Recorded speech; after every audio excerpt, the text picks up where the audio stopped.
গাজা যুদ্ধবিরতির পর নতুন খেলোয়াড় তুরস্ক, যাকে কেউ বলছেন আশা, কেউ বলছেন দুঃস্বপ্ন। গাজার যুদ্ধ থেমে গেছে, কিন্তু রাজনীতি থেমে নেই। আগুনের পর ছাইয়ের নিচে আবার জ্বলছে নতুন প্রতিযোগিতা, আর সেই প্রতিযোগিতার কেন্দ্রবিন্দুতে উঠে এসেছে এক নাম, তুরস্ক। যুদ্ধোত্তর গাজার রক্ষণাবেক্ষণ, পুনর্গঠন ও গাজার নতুন প্রশাসনে তুরস্কের অন্তর্ভুক্তির মতো ইস্যুগুলোও ইসরায়েলের অস্বস্তি কয়েকগুণ বাড়িয়ে দিয়েছে। নিসগভ ইনস্টিটিউট ফর ন্যাশনাল সিকিউরিটি স্টাডিজের বিশেষজ্ঞ নোয়া লাজিমি ইসরায়েলি উদ্বেগ এভাবে প্রকাশ করেছেন। তুরস্ককে গাজার যুদ্ধ বন্ধ চুক্তিতে টেনে আনার অর্থ হল এই স্বীকৃতি দেয়া যে তুরস্ক আঞ্চলিক গুরুত্বপূর্ণ শক্তি, এবং এই বাস্তবতা মেনে নেওয়া মধ্যপ্রাচ্যের আঞ্চলিক অন্তর্ভুক্তিমূলক চুক্তি তুরস্ককে অন্তর্ভুক্ত করা ছাড়া সম্ভব নয়। বিশেষ করে ফিলিস্তিনি ইস্যুতে তুরস্ক ছাড়া আঞ্চলিক চুক্তি সম্ভবই নয়। ফলে ইসরায়েলি সন্ত্রাসবাদ বিরোধী বিশেষজ্ঞ এলি কার্মন সতর্ক করেছেন, বর্তমান পরিস্থিতি ইসরায়েলের জন্য দীর্ঘমেয়াদে হুমকি তৈরি করবে। এটি ইসরায়েলের জন্য সিরিয়ার পাশাপাশি নতুন সংকট হিসেবে উপস্থিতি হবে। রাতের নিস্তব্ধতা ভাঙছে নতুন এক কৌশলের শব্দে। বিশ্লেষকরা বলছেন, যুদ্ধবিরতির পরবর্তী সময়ের পরিকল্পনায় তুরস্কের বাড়তে থাকা ভূমিকা এখন বহু দেশের জন্য রাতের দুঃস্বপ্ন হয়ে দাঁড়াতে পারে। প্রেসিডেন্ট রিসেপ তাইয়েপ এরদোয়ান যেন গাজার রাজনীতিতে নিজের প্রভাব বিস্তারের এক সুবর্ণ সুযোগ পেয়েছেন। এই ভূমিকা শুধু রাজনৈতিক নয়, কৌশলগত। মধ্যপ্রাচ্যের অর্থনীতি ও ভূ রাজনীতি দুই ক্ষেত্রেই এটি নতুন এক দাবার চাল। কেউ বলছেন এটি মানবিক সহায়তার মুখোশে প্রভাব বিস্তারের পরিকল্পনা, আবার কারো মতে বহু বছর পর মুসলিম বিশ্বের একতার নেতৃত্ব নিতে প্রস্তুত হচ্ছে তুরস্ক। গবেষকদের আশঙ্কা, গাজায় তুরস্কের সক্রিয় অংশগ্রহণ কৌশলগত ঝুঁকি তৈরি করতে পারে। যদি তুরস্ক কোনো পর্যবেক্ষণ বা প্রয়োগকারী ভূমিকায় যায়, তাহলে তা ইতালি সহ ইউরোপীয় সেনাবাহিনীর স্বাধীন কার্যক্রম সীমিত করতে পারে। উত্তেজনা বাড়লে সরাসরি সংঘর্ষের আশঙ্কাও উড়িয়ে দেওয়া যাচ্ছে না। তুরস্কের অবস্থান স্পষ্ট, তারা চায় না ফিলিস্তিনি গোষ্ঠীগুলো অস্ত্র পুরোপুরি ত্যাগ করুক। এটি সরাসরি ইসরায়েল, মিশর ও সংযুক্ত আরব আমিরাতের পরিকল্পনার বিপরীতে যায়। তাই যুদ্ধ শুরু হওয়ার পর থেকে ইসরায়েল গাজা ইস্যুতে তুরস্ককে আলোচনায় অন্তর্ভুক্ত করতে অনাগ্রহী ছিল। কিন্তু নাটকীয়ভাবে পাল্টে গেছে পরিস্থিতি। এখন তুরস্কই যুদ্ধবিরতির পরবর্তী আলোচনায় গুরুত্বপূর্ণ ভূমিকা রাখছে। বিশ্লেষকদের মতে এর পেছনে যুক্তরাষ্ট্রের ভূমিকা গুরুত্বপূর্ণ। প্রেসিডেন্ট ডোনাল্ড ট্রাম্প বিশ্বাস করেন, মধ্যপ্রাচ্যে স্থিতিশীলতা ফেরাতে তুরস্কের অংশগ্রহণ প্রয়োজন। এই সমর্থনের কারণেই এরদোয়ানের নেতৃত্ব এখন অনেক বেশি বৈধতা পাচ্ছে। কেউ কেউ এটিকে ঐতিহাসিক মোড় বলে বর্ণনা করছেন। 2010 সালে গাজা থেকে রাজনৈতিকভাবে বাদ পড়েছিল তুরস্ক, কিন্তু আজ যুদ্ধোত্তর গাজায় আবারও সেই তুরস্ক ফিরেছে নেতৃত্বের আসনে। মানবিক সহায়তার পাশাপাশি তারা প্যালেস্টাইনি ঐক্যকে পুনরুজ্জীবিত করার ডাক দিচ্ছে। বিশ্লেষকরা বলছেন, গাজার মাধ্যমে তুরস্ক এখন তার বৃহত্তর শক্তি প্রদর্শনের পথে। সিরিয়া থেকে ইরান পর্যন্ত প্রভাব বিস্তারে যে কূটনৈতিক নেটওয়ার্ক তারা গড়ে তুলেছে, সেটি এখন বাস্তব রূপ নিচ্ছে। ইসরায়েলও তা বুঝতে পারছে। তাই সিরিয়ার আকাশসীমায় দুর্ঘটনাজনিত সংঘাত এড়াতে তুরস্ক ও ইসরায়েলের মধ্যে স্থাপন করা হয়েছে সরাসরি সামরিক হটলাইন। এই পুরো চিত্রে একটাই বিষয় স্পষ্ট, তুরস্ক ফিরেছে। শুধু ফেরেনি, ফিরে এসে নতুন খেলা সাজিয়েছে।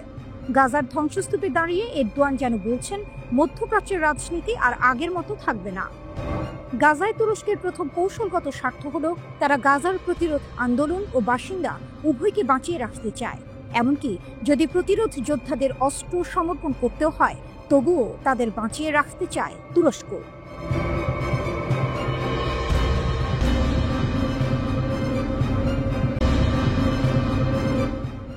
তেহরানের নতুন ঘূর্ণিঝড়, ইরান উঠছে দখলদারদের ঘুম হারাম।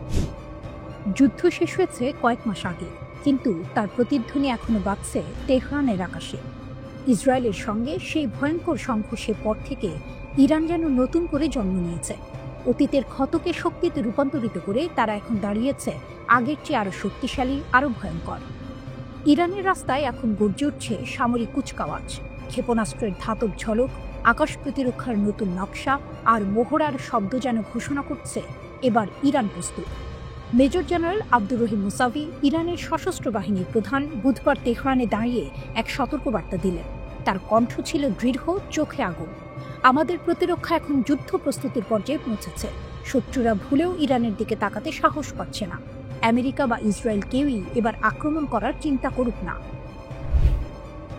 এ যেন এক নতুন ইরানের আগমনী সুর, অতীতের ক্ষত বর্তমানের আগুন। 1980 সালে ইরাক ভেবেছিল সহজেই ইরানকে হাঁটু গাড়াতে বাধ্য করবে। সাদ্দাম হোসেনের সেই স্বপ্ন 8 বছরের রক্তক্ষয়ী যুদ্ধে ভেঙে চূর্ণ হয়েছিল। ইরান প্রমাণ করেছিল তাদের মাটি জয় করা যায় না। আর গত জুনের ঘটনাই বা ভুলে যায় কিভাবে? ইসরায়েল যখন হঠাৎ হামলা চালিয়ে ইরানের পরমাণু কর্মসূচি ধ্বংস করতে চেয়েছিল, তখন তেহরান জবাব দিয়েছিল ক্ষেপণাস্ত্রের বৃষ্টি দিয়ে। শুধু ইসরায়েলই নয়, আমেরিকা যখন পাশে দাঁড়িয়েছিল, তখন তাদের ঘাঁটিও পরিণত হয়েছিল ধ্বংসস্তূপে। শেষমেশ যুদ্ধবিরতিতে ফিরতে বাধ্য হয়েছিল দুই দখলদার শক্তি। নতুন দুর্গ, নতুন হুঁশিয়ারি। এখন ইরান শুধু প্রস্তুত নয়, বরং আগের যে কোনো সময়ের চেয়ে অনেক বেশি আত্মবিশ্বাসী।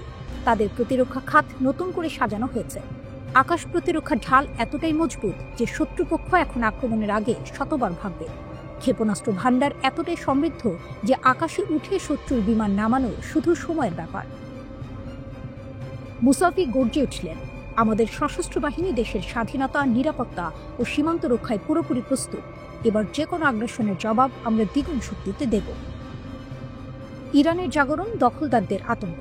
ইসরায়েল ও আমেরিকা ভেবেছিল ইরানকে থামিয়ে দেওয়া যাবে, কিন্তু বাস্তব এখন উল্টো। তেহরান জেগে উঠেছে, আরও শক্তিশালী, আরও ভয়ঙ্কর।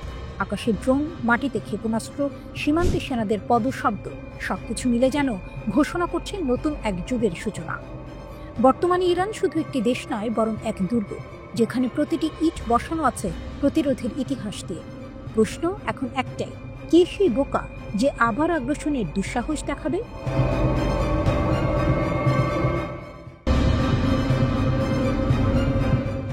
কাতারের সম্মেলন শেষ। আরব দুনিয়ার বুক চিরে আগুন ছড়ালো ইসরায়েল।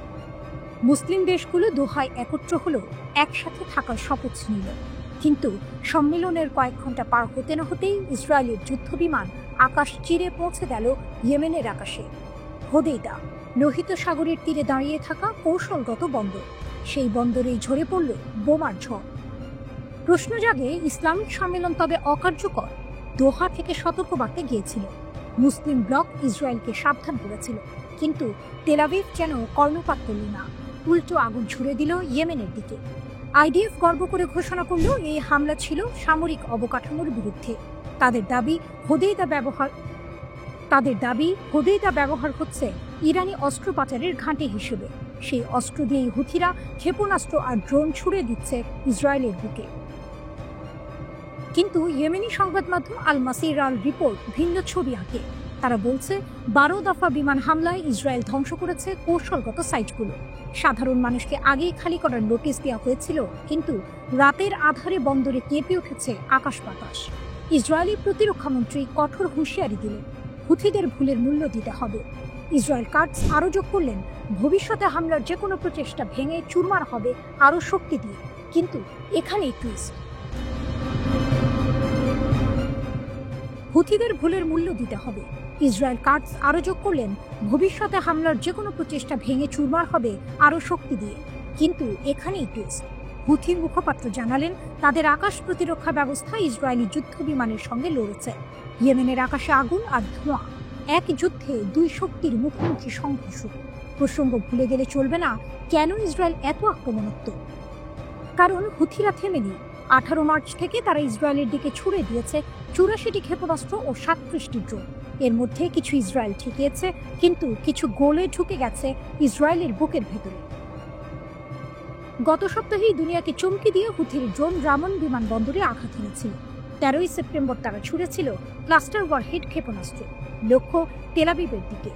হুথিদের অঙ্গীকার স্পষ্ট, তারা বলছে যতদিন গাজার রক্ত ঝরবে ততদিন ইসরায়েলের আকাশে হুথিদের আগুন ঝরবে।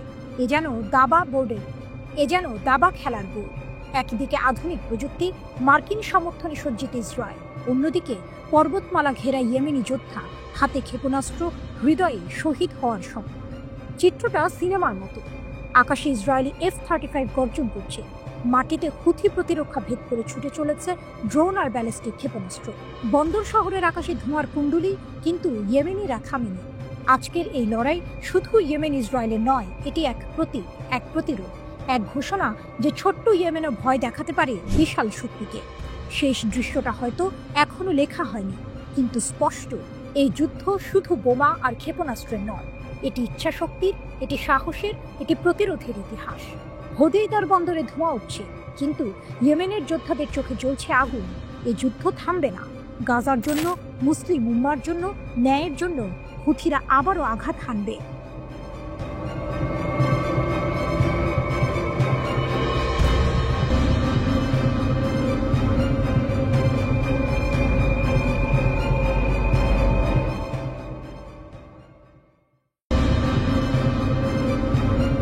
আগুনের ছায়ায় তেল আবিব, ইয়েমেন ইসরায়েল সংঘাতে নতুন মোড়।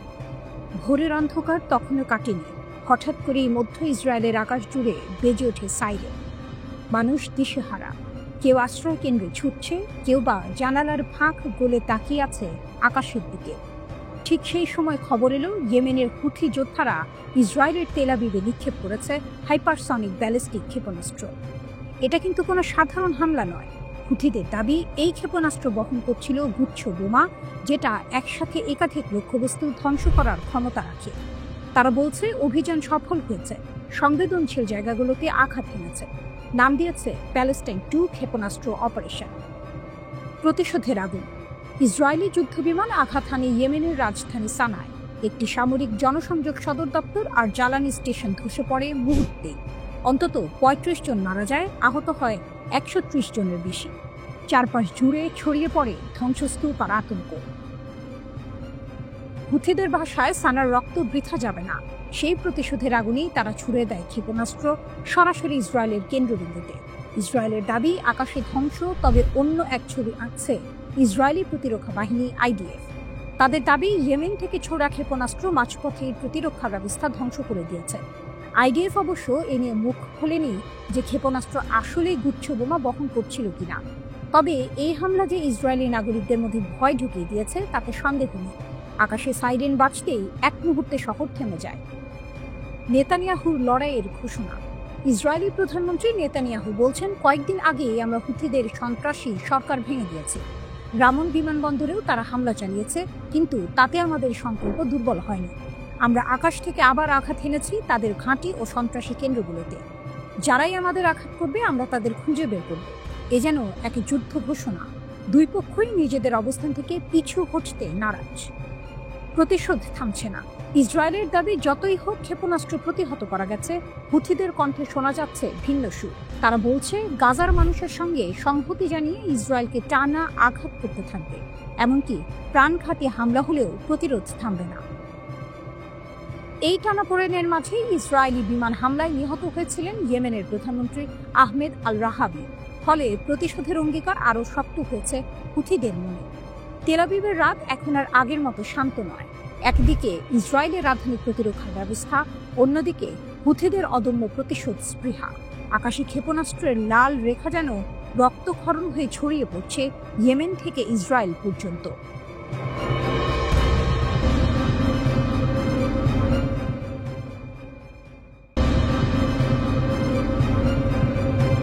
ইতিহাসের পাতা আজ আবার উল্টে যাচ্ছে। মধ্যপ্রাচ্যের আকাশে বেজে উঠেছে নতুন এক বাজনা। দোহায় ইসরায়েলের বোমা পড়ার পর থেকেই এক ভিন্ন ছন্দে দৌড়াতে শুরু করেছে তেহরান। তাদের কণ্ঠে আজ প্রতিশোধের গান, তাদের হাতে আজ ভবিষ্যতের বারুদ। তারা বলছে, কাতার, আমরা তোমার পাশে আছি। আমরা দিতে চাই হাইপারসনিক ক্ষেপণাস্ত্র ফাত্তা নামের এক ভয়ঙ্কর গর্জন। কল্পনা করুন সেই প্রস্তাব। আয়াতুল্লাহর দেশ কাতারকে ডাকছে, আহ্বান জানাচ্ছে, তোমার দেশে আমাদের মিসাইল বসাও, তোমার বুক থেকে সরাও আমেরিকার ছায়া। কারণ দোহায় বসে আছে আমেরিকার সবচেয়ে বড় সামরিক ঘাঁটি, যেখানে 10,000 সৈন্য, যেখানে অসংখ্য যুদ্ধ বিমান আর মারণাস্ত্র। ইরান চায় সেই দুর্গ ভাঙতে, চায় সাম্রাজ্যের পতন ঘটাতে। মোস্তফা জারি, ইরানের এক আইন প্রণেতা, তিনি লিখলেন খোলা বার্তা। কাতারের আমিরকে আহ্বান জানালেন, তোমাদের সার্বভৌমত্বের জন্য এখনই সময়। আমেরিকার সৈন্যদের বিদায় দাও, আমাদের ক্ষেপণাস্ত্র বসাও তোমাদের আকাশে। এ যেন শুধু প্রস্তাব নয়, এ যেন ছুরির ধার, যা কাঁপিয়ে দিল উপসাগরের বুকে প্রতিটি প্রাসাদকে। মনে পড়ে 9 সেপ্টেম্বরের রাত। দোহায় হামলা চালালো ইসরায়েলি বিমান হামাসের সদর দপ্তর লক্ষ্য করে। সেই হামলায় লাল হয়ে উঠল শহরের আকাশ। টার্গেট ছিল খালিল আল হায়া, হামাসের শীর্ষ নেতা, কিন্তু সে মিশন ব্যর্থ হলো। তবুও সেই আগ্রাসন ছিল এক বার্তা, এক ভয়ঙ্কর ঘোষণা। মিত্র দেশের মাটিও এখন নিরাপদ নয়। ডোনাল্ড ট্রাম্পের কণ্ঠে এলো অস্বস্তির সাফাই। আমেরিকা জড়িত নয়, এটা কেবল নেতানিয়াহুর একান্ত সিদ্ধান্ত। কিন্তু বিশ্ব জানে, যখন আগুন জ্বালে তখন ধোঁয়া আকাশ ভরে, এবং সেই ধোঁয়া ছড়িয়ে দিল সন্দেহ, ছড়িয়ে দিল উত্তেজনা। আর তেহরান তারা থামেনি। তারা স্মরণ করালো জুনের সেই 12 দিনের যুদ্ধ, যখন কাতারের মার্কিন ঘাঁটিতে উড়েছিল মিসাইল। যদিও দোহা বলেছিল আমরা প্রতিহত করেছি, কিন্তু সেই গর্জন শোনা গিয়েছিল উপসাগরের প্রতিটি দ্বীপে, প্রতিটি প্রাসাদে, প্রতিটি রাজপথে। আজকের প্রেক্ষাপটে সেটিই আবার ফিরে আসছে। কাতার দাঁড়িয়ে আছে এক সংকটে। কাকে বিশ্বাস করবে তারা? দীর্ঘদিনের মিত্র আমেরিকা, নাকি পারস্যের প্রতিবেশী ইরান, যে বলছে আমরা তোমাকে ঢাল দেব, আমরা তোমাকে ক্ষেপণাস্ত্র দেব? এটা শুধু কূটনীতি নয়, এটা দাবার বোর্ডের চাল। এখানে প্রতিটি ঘুঁটি আগুনে মোড়া, প্রতিটি হাত বাড়ানোতে আছে সন্দেহের ছায়া। কাতারের আকাশ এখন হয়ে উঠেছে নাট্যমঞ্চ, যেখানে খেলছে ইসরায়েল, ইরান, আমেরিকা এবং কাতার নিজে, এক অভিনেতা আবার এক দর্শক। কোথায় যাবে এই গল্প? কোন মঞ্চে থামবে এই ছুটে চলা নাটক? সময়ই বলে দেবে।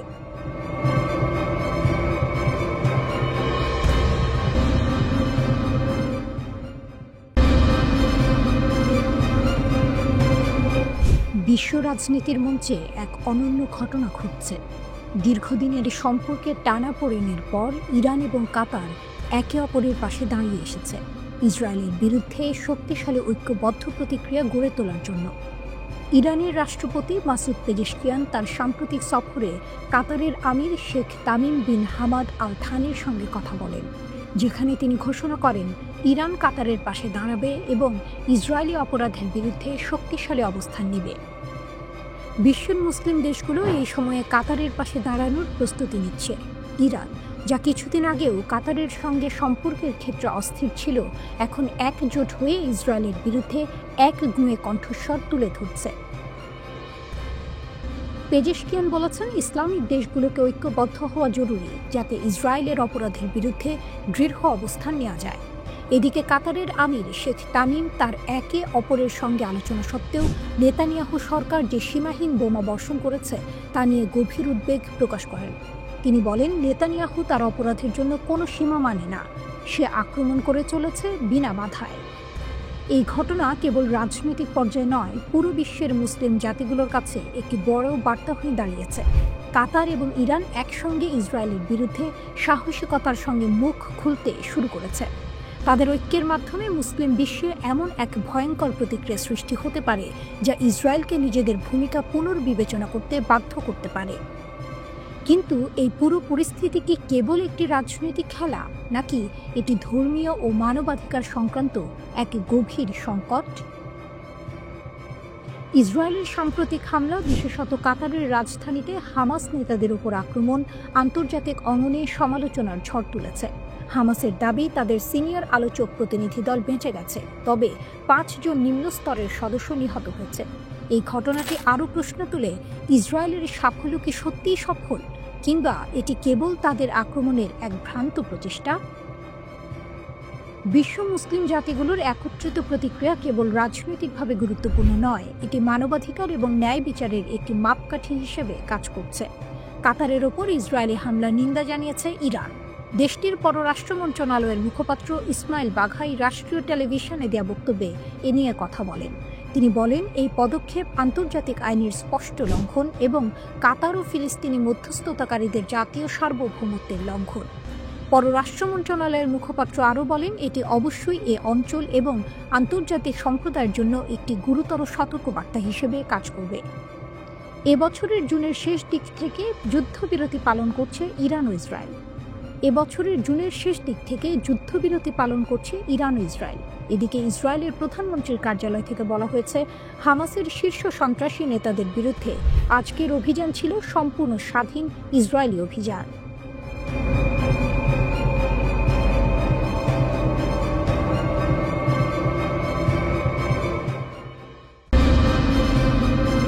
বিশ্বের রাজনৈতিক অঙ্গনে তুমুল উত্তেজনা।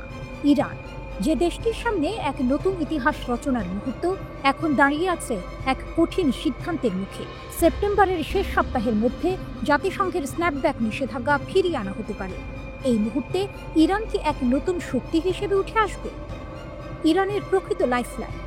বিশ্বের প্রতিযোগিতামূলক রাজনৈতিক অঙ্গনে ইরান নিজেকে কেবল পশ্চিমাদের চাপ থেকে মুক্ত করতে নয়, বরং এক নতুন শক্তির ক্ষমতা হিসেবে প্রতিষ্ঠিত করতে চায়। ইরানের পরমাণু কর্মসূচি নিয়ে আন্তর্জাতিক বিতর্ক আজ নতুন এক পরিণতির দিকে এগোচ্ছে। বিশেষ করে যুক্তরাষ্ট্র এবং ইসরায়েল একে বড় একটি হুমকি মনে করে। গত কয়েক বছর ধরেই ইরানকে লক্ষ্য করে নানা ধরনের নিষেধাজ্ঞা চাপানো হচ্ছে। এদিকে ইরান পারমাণবিক অস্ত্রের যাত্রায় থেমে নেই। তাদের হাতে এখন পর্যন্ত প্রায় 441 কেজি উচ্চমাত্রার ইউরেনিয়াম মজুত রয়েছে, যেটি 10টি পারমাণবিক বোমার উপাদান হতে পারে। ইরান অবশ্য অভিযোগ অস্বীকার করেছে, জানিয়ে দিয়েছে যে 2018 সালে যুক্তরাষ্ট্র একতরফা চুক্তি ভেঙে যাওয়ার পর তারা এই পদক্ষেপ নিয়েছে। কিন্তু এই অচল অবস্থায় ইরান নিজের পরমাণু শক্তি আরও দৃঢ় করতে নতুন কৌশল নিয়ে এগিয়ে যাচ্ছে। তবে পশ্চিমের চাপের মধ্যে ইরান চীন ও রাশিয়ার হাত ধরে নতুন কৌশল তৈরি করছে। এটি তাদের পূর্বমুখী কূটনীতি হিসেবে পরিচিত। গত মাসের সাংহাইতে ইরানের প্রেসিডেন্ট মাসুদ পেজেশকিয়ান চীন ও রাশিয়ার নেতাদের সঙ্গে একের পর এক বৈঠক করেছেন।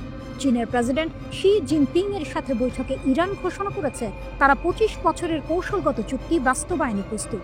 রাশিয়ার প্রেসিডেন্ট পুতিনের সঙ্গেও একই বার্তা দেওয়া হয়েছে। এই কৌশলগত সঙ্গী হতে চায় চীন ও রাশিয়া, কিন্তু প্রশ্ন উঠছে তাদের মধ্যে সত্যি কতটা সহযোগিতা থাকবে। অতীতে ইরান এই দুটি দেশকে সহযোগিতা হিসেবে দেখেছে, তবে কার্যত বাস্তবতায় সেটি সফল হয়নি। বিশ্লেষকরা বলছেন এই নতুন কূটনৈতিক পথকে আবারও ইরানকে একই পথে ফেলবে, কারণ অতীতে ব্যাংকিং জটিলতা, পশ্চিমের চাপ এবং কর্পোরেট দ্বিধার কারণে ইরানের পূর্বমুখী কৌশল ফলপ্রসূ হয়নি। এবার কি ইরান হবে এক নতুন শক্তি? চীন ও রাশিয়ার কৌশলগত সহযোগিতা অনেকেই একে ইরানের লাইফলাইন বলে মনে করছে। তাতে ইরান মেলে রাখতে পারবে অর্থনৈতিক মুক্তি, নতুন প্রযুক্তি এবং অবকাঠামো। তবে সমালোচকরা বলছেন এর ফলে ইরান পশ্চিমা প্রভাব থেকে মুক্ত হয়ে আবার নতুন করে মস্কো এবং বেইজিংয়ের প্রভাবের কাছে বন্দী হতে পারে। আলোর পথ অথবা অন্ধকার। এখন ইরান এক ঐতিহাসিক সন্ধিক্ষণে, আর এর মধ্যে রয়েছে শুধু পরমাণু কর্মসূচির ভবিষ্যৎ নয়, বরং আয়াতুল্লাহ আল খামিনির শাসন আমলের কৌশল। যে সিদ্ধান্তগুলো আজ নেওয়া হচ্ছে তা আগামী দিনের ইরানকে পরিপূর্ণভাবে পরিবর্তিত করতে পারে।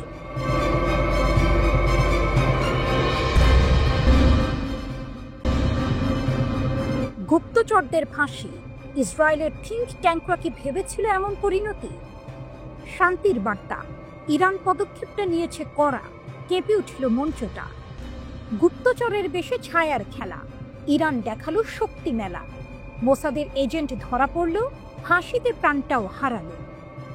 ইরানের সর্বোচ্চ আদালত যখন রায় দিল তখন আর ফেরার পথ রইল না। বাহমান চৌবি আসল, যিনি ছিলেন তথ্য ভাণ্ডারের বিশেষজ্ঞ, ডেটাবেজে যার প্রবেশাধিকার ছিল অবারিত, তাকেই এবার মৃত্যুদণ্ড। তেহরান এভাবেই গাদ্দারকে বিদায় জানালো। বাহমান চৌবি কাজ করতেন জ্ঞানভিত্তিক প্রকল্পে, উচ্চ পর্যায়ের ব্যবস্থাপনায় ছিলেন আস্থাভাজন মুখ হিসেবে। ঠিক সেখান থেকেই গোপনে তথ্য গিয়েছিল ইসরায়েলের হাতে। আদালতের মতে তিনি ছিলেন ইরানের মাটিতে অন্যতম গুরুত্বপূর্ণ ইসরায়েলি গুপ্তচর। গোপন খেলার ভাঙন ভেঙেছে ইসরায়েলের মন। মোসাদ তার হাত ধরে ঢুকে পড়েছিল সরকারি তথ্য কেন্দ্রে, ডেটাবেজে, এমনকি ইলেকট্রনিক সরঞ্জামের আমদানির রুট খুঁজে বের করার কাজে।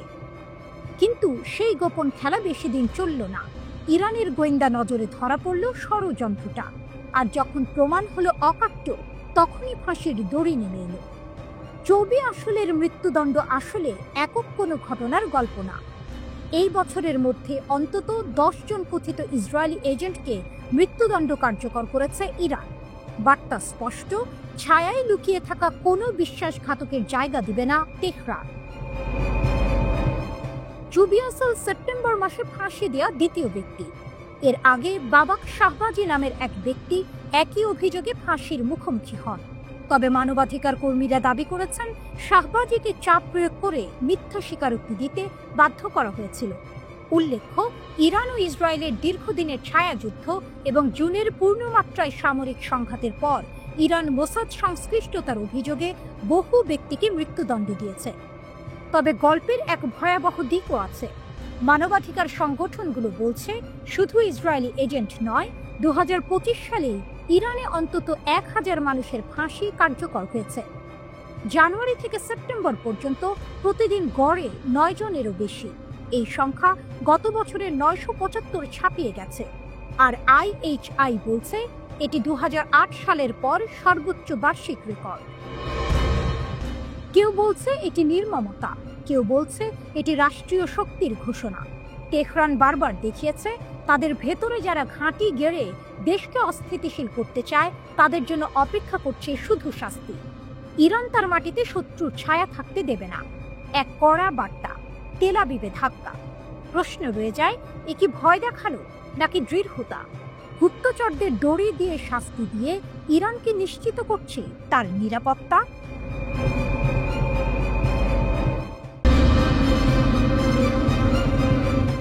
বেইজিং এর বিনিয়োগে উল্টে গেল খেলা, শক্তির নতুন মঞ্চে দাঁড়ালো ইরান। মঞ্চটা যেন আগেই তৈরি ছিল। পশ্চিমা দুনিয়া যখন ইরানকে কোণঠাসা করে তুলতে চাইছে, তখন হঠাৎই দৃশ্যপট পাল্টে দিল বেইজিং। যুক্তরাষ্ট্র আর তার মিত্ররা আন্তর্জাতিক ব্যাংকিং ব্যবস্থায় ইরানের ওপর কঠোর নিষেধাজ্ঞার বোঝা চাপিয়ে রেখেছিল। ভেবেছিল এভাবে হাঁটু গেড়ে বসতে বাধ্য হবে তেহরান, কিন্তু সেই জালে আটকালো না ইরান, বরং চীনের হাত ধরে উল্টো দিক থেকে খুলে দিল শক্তির নতুন দরজা। মধ্যপ্রাচ্যের মেহের নিউজ জানিয়েছে, ইরানের বুশেহর প্রদেশে এক বিশাল সৌর বিদ্যুৎ প্রকল্পে প্রায় 70 বিলিয়ন মার্কিন ডলার বিনিয়োগ করেছে চীন। সূর্যের আলো থেকে বিদ্যুতের ঝলকানি এবার হয়ে উঠছে ইরানের আত্মনির্ভরতার প্রতীক। প্রকল্পটি শুধু বিদ্যুতের নয়, কূটনীতিরও এক শক্তিশালী বার্তা, যেন দুনিয়াকে জানিয়ে দিল মার্কিন ডলারই আর একমাত্র ভরসা নয়, বিকল্প পথও আছে। আর সেই বিকল্পের নাম চীন ইরান জোট। কাহিনীর মোড়টা আরও নাটকীয়। আমেরিকার অভিযোগ, বেইজিং নাকি তেহরানের শ্যাডো ফ্লিট বা ছায়া তেলবাজি জাহাজের মাধ্যমে গোপনে তেল কিনছে। এই অভিযোগের জেরেই ওয়াশিংটন নিষেধাজ্ঞা জারি করেছে দুই দেশের জাহাজের উপর। কিন্তু বাস্তবতা হলো, নিষেধাজ্ঞার বেড়াজালকে পাশ কাটিয়ে নিজস্ব মুদ্রা ও দ্বিপাক্ষিক ব্যবস্থার মাধ্যমে বাণিজ্য চালাচ্ছে বেইজিং আর তেহরান।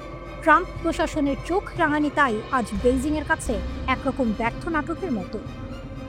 ইরানের নবায়নযোগ্য খাত। দেশটিতে ইতিমধ্যে 750 মেগাওয়াট ক্ষমতা সম্পন্ন সৌর প্রকল্পের কাজ চলছে, যার লক্ষ্য ধাপে ধাপে 2000 মেগাওয়াট উৎপাদন। ভাবুন তো, যে দেশকে শ্বাসরুদ্ধ করে দিতে চাইছে পশ্চিমারা, সেই দেশই এখন সূর্যের আলোয় গড়ছে নিজের শক্তির সাম্রাজ্য। কিন্তু শুধু বিদ্যুৎ নয়, খেলাটা আরো গভীর। ইরান চীনের মধ্যে রয়েছে 25 বছরের প্রতিরক্ষা চুক্তি। এর অন্তরালে জ্বালানি সরবরাহের বদলে চীনের কাছ থেকে ব্যালিস্টিক ক্ষেপণাস্ত্রের জন্য প্রয়োজনীয় প্রযুক্তি ও রসদ জোগাড় করছে তেহরান। অর্থাৎ সূর্যের আলোয় আলোকিত হচ্ছে শুধু বিদ্যুতের গ্রিড নয়, শক্তির মেরুদণ্ড। এখানেই মার্কিন প্রেসিডেন্টের কপালে ভাঁজ পড়ে, কারণ চীনের সাথেও যুক্তরাষ্ট্রের সম্পর্ক আজ ঝড়ো হাওয়ার মতো। উচ্চ শুল্ক, নানা নিষেধাজ্ঞা আর বাণিজ্য যুদ্ধের উত্তাপের ভেতরে যখন ওয়াশিংটন বেইজিংকে ঠেকাতে ব্যস্ত, তখন সেই চীনই ইরানের কানে ফিসফিস করে বলছে, চলো আমরা অন্য রাস্তা তৈরি করি। দৃশ্যটা যেন একেবারেই স্পষ্ট। এক পাশে ওয়াশিংটনের নিষেধাজ্ঞার হুইসেল, অন্য পাশে বেইজিং তেহরানের হাতে আঁকা নতুন রুট ম্যাপ। এক পাশে ট্রাম্পের চোখ রাঙানি, অন্য পাশে ইরানের বুশেহরে উজ্জ্বল সূর্যের হাসি। গল্পের হুক এখানে, যে ইরানকে ভেঙে ফেলার স্বপ্ন দেখেছিল পশ্চিমারা, সেই ইরানই আজ নতুন প্রযুক্তি, নবায়নযোগ্য শক্তি আর ক্ষেপণাস্ত্র সক্ষমতার সমন্বয়ে হয়ে উঠছে মধ্যপ্রাচ্যের অদম্য শক্তি। আর টুইস্ট, খেলার ছকটা বদলেছে। মার্কিন ডলারকে পাশ কাটিয়ে তৈরি হয়েছে এক নতুন অর্থনৈতিক বলয়। বিদ্যুতের আলোয় আলোকিত সেই বলয়ে দাঁড়িয়ে ইরান যেন ঘোষণা করছে, আমাদের হারানো যাবে না।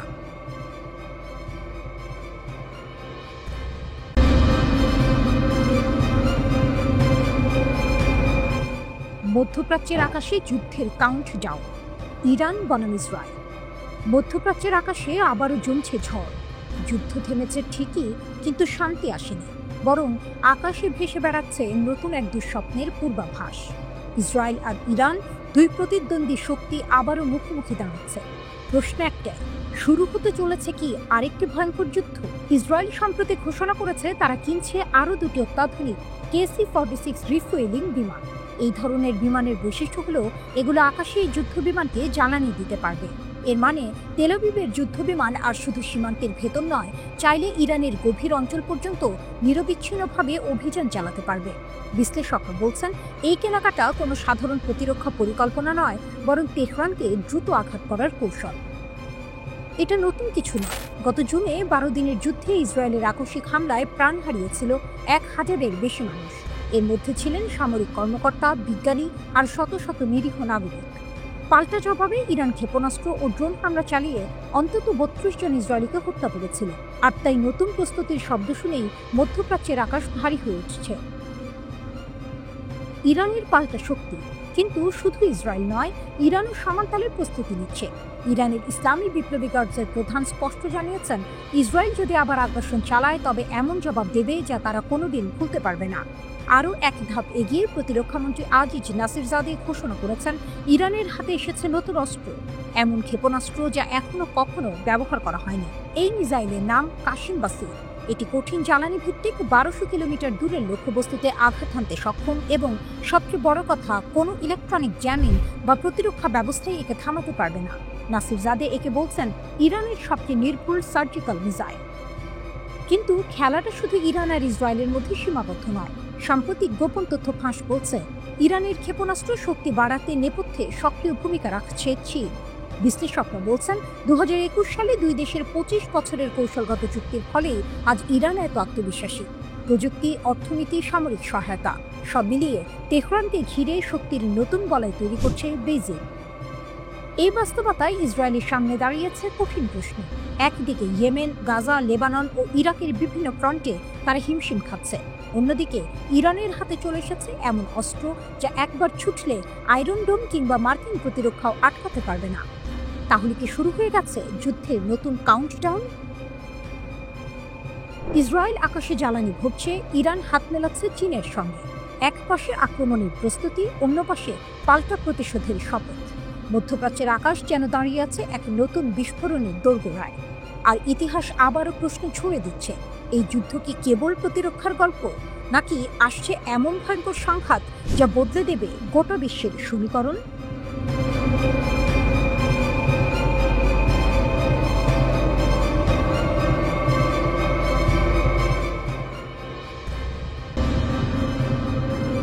আরব সাগরের নীল জলে কি ছায়াযুদ্ধ শেষ? ইরান চীন জোটের সামনে প্রকাশ্যে পিছু হটছে যুক্তরাষ্ট্র। 2025 সাল, আরব সাগরের গভীর নীল জলরাশি ভেদ করে ভেসে চলেছে এক দানবাকৃতি তেলবাহী জাহাজ ইয়াং ওয়াং-5। জাহাজটির মাথায় উঠছে ইরানের দৃপ্ত পতাকা, কিন্তু এবারের দৃশ্যপট ভিন্ন। 3 দশক পর এই জাহাজে সক্রিয় হয়েছে অটোমেটিক আইডেন্টিফিকেশন সিস্টেম, AIS। এই সামান্য প্রযুক্তি নির্ভর পরিবর্তনটি শুধুমাত্র একটি সামুদ্রিক ঘোষণা নয়, এটি বিশ্বমঞ্চে যুক্তরাষ্ট্রের নিষেধাজ্ঞা ও আধিপত্যের বিরুদ্ধে ইরানের সর্বোচ্চ নেতার পক্ষ থেকে এক সরাসরি রাজনৈতিক চ্যালেঞ্জ, যা 30 বছরের ছায়াযুদ্ধ এর অবসান ঘটালো। দীর্ঘদিন ধরে যুক্তরাষ্ট্রের কঠোর নিষেধাজ্ঞার ফাঁদ এড়াতে ইরান এক শ্যাডো ফ্লিট বা নাম পরিচয়হীন জাহাজ বহর ব্যবহার করত। এই জাহাজগুলো গভীর সমুদ্রে জ্বালানি স্থানান্তর করত এবং গোয়েন্দা স্যাটেলাইটের নজর এড়াতে ইচ্ছাকৃতভাবে AIS বন্ধ রাখত। কিন্তু 2025 সালে আয়াতুল্লাহ খামেনির একটি একক নির্দেশে সেই কৌশল পাল্টে যায়। আর গোপন নয়, বিশ্ব জানুক আমরা কোথায় যাচ্ছি। এই সাহসী পদক্ষেপের নেপথ্যে রয়েছে একটি বিরাট কৌশলগত টুইস্ট। ইরান এখন একা নয়, তার পাশে প্রকাশ্যে এসে দাঁড়িয়েছে বিশ্বের দ্বিতীয় বৃহত্তম শক্তি চীন। বেইজিং শুধু আশ্বাস দেয়নি, বরং এক সামরিক ছাতা তৈরি করেছে। চীনা বিশ্লেষকদের কথায়, ইরানের তেলবাহী জাহাজে আঘাত হানার অর্থ হবে সরাসরি চীনের জ্বালানি নিরাপত্তায় আঘাত, যা সহ্য করা হবে না। ভারত মহাসাগর ও আরব সাগরের উপকূলে চীন ইতোমধ্যে ডেস্ট্রয়ার, যুদ্ধ জাহাজ ও সাবমেরিন মোতায়েন করে দিয়েছে। ইরানের জাহাজগুলো এখন শুধু তাদের নিজেদের পতাকা বহন করছে না, তারা চলছে চীনের সামরিক রক্ষা কবচের নিচে। ইরানের শক্তি ও যুক্তরাষ্ট্রের দ্বিধা। এই মুহূর্তে ইরান বছরে প্রায় $43 বিলিয়ন জ্বালানি তেল রপ্তানি করে, যার প্রায় 90% গন্তব্য চীন। কিন্তু এই লেনদেন শুধু অর্থের নয়, এটি একটি কৌশলগত বিনিময়ের চুক্তি। তেলের বিনিময়ে ইরান পাচ্ছে চীনের উন্নত ক্ষেপণাস্ত্র প্রযুক্তি, অত্যাধুনিক রাডার সিস্টেম এবং সাইবার নজরদারির সরঞ্জাম।